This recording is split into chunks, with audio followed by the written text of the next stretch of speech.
लोकशाहीचा बुलंद आवाज, रिपब्लिकन वार्ता, महाराष्ट्र। बातमी आहे केळापूरमधून। श्रावण महिना हा हिंदू पंचांगानुसार भगवान शिवाच्या भक्तीचा महिना मानला जातो। पार्थिव शिवलिंग हे सर्व लिंगामध्ये श्रेष्ठ आहे। ही पूजा म्हणजे भगवान शंकराची कृपा प्राप्त करण्याचा सरळ आणि प्रभावी मार्ग आहे। याचे औचित्य साधून यवतमाळच्या केळापूर तालुक्यातील दिनांक 25 ऑगस्ट रोजी पाटणबोरी येथील वासवी मंदिरात गावातील सर्व महिला एकत्र जमल्या होत्या। त्या सर्वांनी मातीचे प्रत्येकी 108 पार्थिव शिवलिंग घरूनच बनवून आणले होते। यावेळी सर्व महिला पांढऱ्या साड्या परिधान करून आल्या होत्या। त्यानंतर सर्व जणींनी एका रांगेत आसनावर बसून आपापल्या समोर पार्थिव शिवलिंग ठेवून पूजनाला सुरुवात केली व पूजेला लागणारे सर्व साहित्य महिलांनी आपापल्या घरून आणले होते। भटजी अनिल वैद्य यांनी सांगितल्याप्रमाणे सर्व जणींनी आपापल्या शिवलिंगाला विधिवत मंत्रोच्चाराने रुद्राभिषेक केला।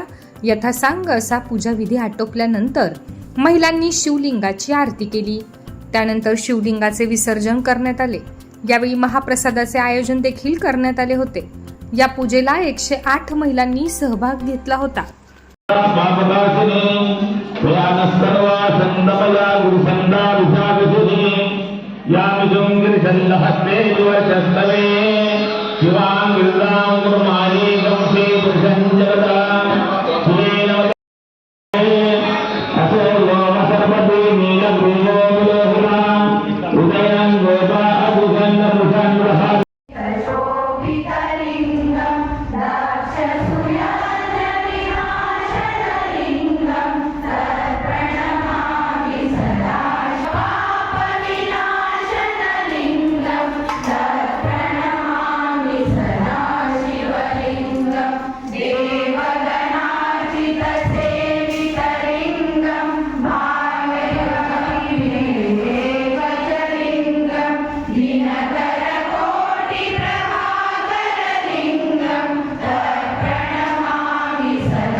रिपब्लिकन वार्ता महाराष्ट्र न्यूजसाठी केळापूर प्रतिनिधी हनुमान लसंते, यवतमाळ.